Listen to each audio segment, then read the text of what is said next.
When Swamiji was born, soon after that, within a couple of years, his father had passed away. So this had put the family into a bit poverty. There was nobody to earn a livelihood. So Swamiji's mother had started working around. She was a very contented lady. She had no greed or such desires of high ambition. Just quietly she used to work and bring and feed her children. She used to give priority to feed her children. She herself wouldn't eat many times. So that type of sacrificed life that she was leading. Swamiji was growing. He grew maybe around age of 5. Well, by that time, Swamiji had some inborn qualities. One is courage, face that moment. He wouldn't run away if there was any trouble or any such puzzle or any such thing. He used to hang on to it. If it is a puzzle, he wanted to remove the puzzle and understand the things, what it is. If it was a trouble, he would simply face and try to overcome, put an effort. So what has to be done? That's what he used to ponder and inquire and try to search. What should be done to overcome this problem, this trouble? So he wouldn't run away. So like that type of amazing qualities were there. Courage, honesty, justice. He used to fight for them always. Used to be outspokenness. So these were the amazing qualities. So Swamiji used to tell, from his mouth I have heard many times, though I have spoken, I enjoy speaking those things. Suddenly he realized that they were poor. How? So one day it suddenly occurred to him, I haven't seen my mother eating food. Does she eat at all? He started doubting at the age of 5.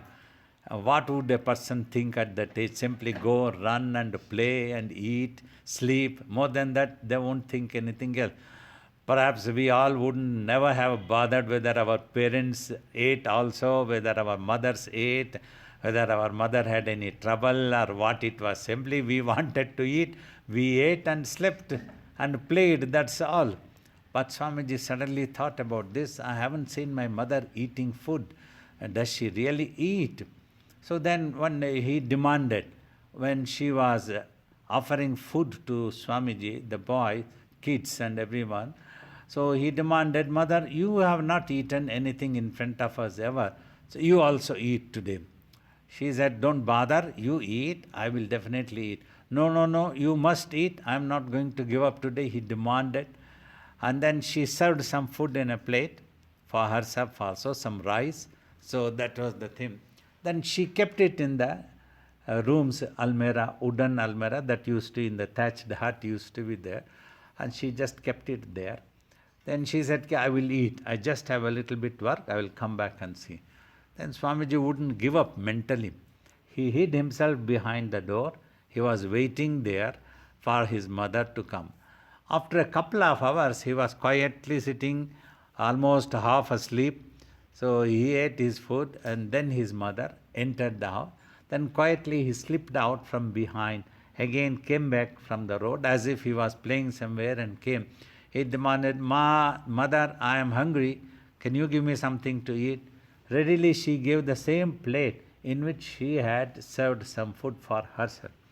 Then Swamiji started shouting, this is total nonsense, you are cheating me. You had served this food for yourself and kept it there in front of me, but you are giving me the same food. Why didn't you eat?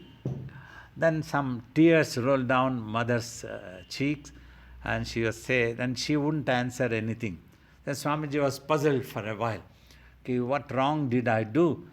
I demanded my mother also to have and eat something. Was it wrong for me to do like that one? So he came out and his uncle was sitting outside. So he spoke to his uncle. Okay, I did this and this what happened. My mother started crying. Then he explained, you see, we are poor people. We don't have money.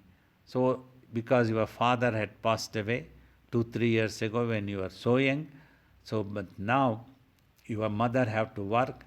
She hardly eats, I think. Once in few days she might eat a little bit to sustain her body.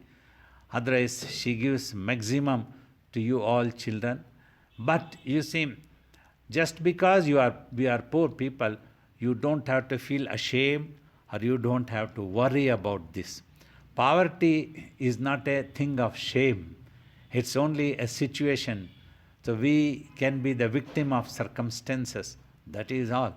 Some moneyed people, rich people may look down at poor people. That is wrong. It is their arrogance and their ego. But actually, to be poor is not a shame. If you work hardly, honestly, so in a very hard way, so then you can overcome this poverty, you can earn well. That stuck Swamiji. He thought like this. He used to say, if I go to school, one day I will earn some money and bring a livelihood to home. That I can do now itself. I can weave a sari, I can weave a dhoti, because he belonged to that weaver's family. He said, that thing can come just now itself. Simply going academically and then you end up earning the same money. That was how he thought at that time. So then he dropped out of school, started working. Right from early morning, 3 o'clock, he used to get up. Where others to do one work, for the same time, he used to do double that work. If one was weaving one sari, he used to do 2 saris for the same time. Means he was so focused. When he started working, he used to remain totally focused. So his concentration was tremendous, like a genius person. Amazing observation power was there for him. So then he would forget anything else. He wouldn't bother about the world, anything.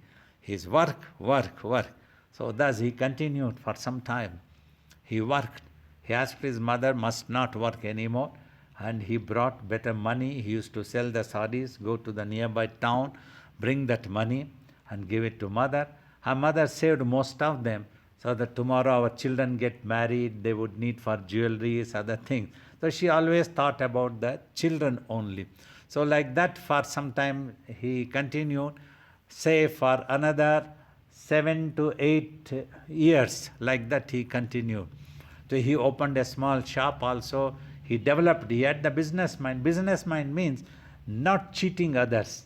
So calculative, discipline, all these things were there. Every money, penny is worth. And he used to calculate them. He would not waste unnecessary spend or throw anyway. Discipline, like even if his mother came to buy some vegetables to his shop, he used to give, when you are buying, you pay money.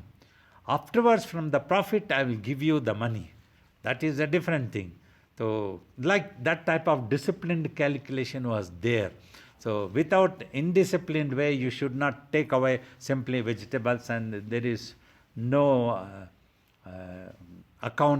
unaccountable. We must be accountable to ourselves.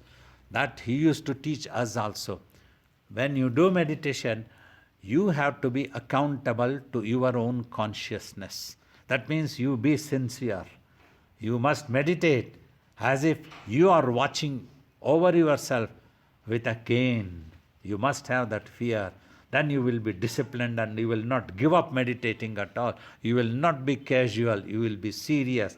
You will not postpone meditating. You will do it then and there. That is when you can achieve. So these things he always used to advise me. He used to talk to me, tell these things when he used to explain these things.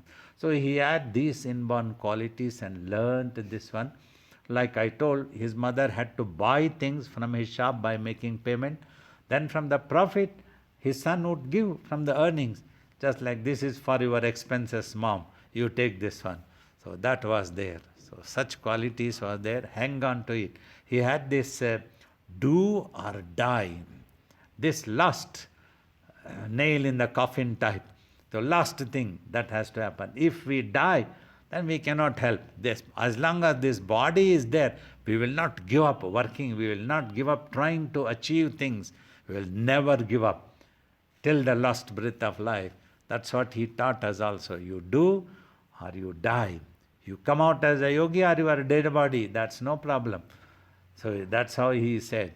So like when I came here in 1974, a few months later, the great devotee of Swamiji who got killed because of some property disputes. Swami, there were some threatening calls coming to ashram also. This was 47 years ago. When I was 20-year old, I was new, and another lady was here, and she got frightened and she went away. Then finally, before that, she wanted to send me away also. So every day she used to tell, if somebody comes and kills you, it will be very difficult. What will we answer your parents, your home people? You must go to Swamiji, tell that there is danger here. We all have to move away from here. So I told, at least give me some time.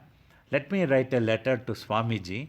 Those were the days we had to write a letter. It used to take few days, 3, 4, 5 days, 6 days. And then afterwards 1 or 2 days they take and they used to write. Again 4, 6 days it used to come here. There was no touch of a button and the call went and you are picking up and you are talking. So these systems were not there. Telephone was also luxury. Swamiji wouldn't talk at all times. So that was the thing. So I will write a letter to Swamiji, I told. If he also thinks it is not proper for me to stay, it is danger, as a guru, I have surrendered to him. If he calls me back, then I will go. Then when I wrote, then Swamiji wrote back. 10 days, 12 days later, a reply came. Nobody can touch your hair on your body. I will look after you. Just be there. So that's it. My mind became totally clear. There was no confusion. I tell Mataji, Swamiji has told me that I have to remain here. He will look after. Nobody can touch my hair. If at all I get killed also is no problem. No. I don't have any worry in the mind. You please go. I am going to be here. It's 47 years now. So he has always protected. Like that he taught and he trained us also in those things. Like do or die, he told when he made me to sit for tapas also. Either you do or you die. That's it. Don't tell me that I cannot do and I am going away. These things Swamiji never liked from anybody, telling that I cannot do and this is not possible. So even when anybody came and spoke about problems to Swamiji, so he used to tell, you are not going to be hanged in the morning. Don't worry, don't get frightened so much. A little bit of problem is there, but if you think of dying, then it will be much more problematic when you don't get liberated. So like that he used to tell. So a little bit of problem is there, just learn to face. It will go away after some time. The time will pass by. So that was his natural qualities, inborn qualities he had as a child also. Probably very rightly, suitably, the divine chose him. This is the right person for me to work in this world. He is fit to become a yogi and work for all the world, not just for one family. He just came out of a fruit and made him to sit for tapas. And the world got Shivabalayogi. Until then, it was only Satyaraju for a mother, for siblings. Then it was Shivabalayogi for the whole world, for everybody, for all humans. No difference, no discrimination, nothing. That was his childhood. And his childhood tapas, at the age of 14, he started. Another final thing, he was always ready to face the moment. In a moment's notice, you have to do tapas. He just sat. He forgot about the world, forgot about the business, forgot about the house. 2-3 months later, it was rainy season. He just wanted to get up. One day he came out of samadhi. It was very painful for him. The scorpions biting and his skin had become decayed. It was rainy season. He was sitting in the mud. He started crying like a dead person. Why should I be sitting in the graveyard? I must go back home and do business and look after my mother and siblings. So this is total nonsense. When he came to the gate, the Jangama sage was standing there. He asked, you are born to do 12 years of tapasya. This prarabdha is there, which has made us to manifest ourselves. I will not allow you to go anywhere. You must sit. Afterwards you can do anything. If that is the case, Swamiji said, fine, no problem. 12 years I will sit and do it. If only this body dies, if I die, then I may not be able to continue. Otherwise, no power can stop me from continuing this 12 years tapas. He became determined. He was so disciplined, and determination, that was there in him. That's what you have to learn from a guru. That's what you have to understand. So like that he trained us.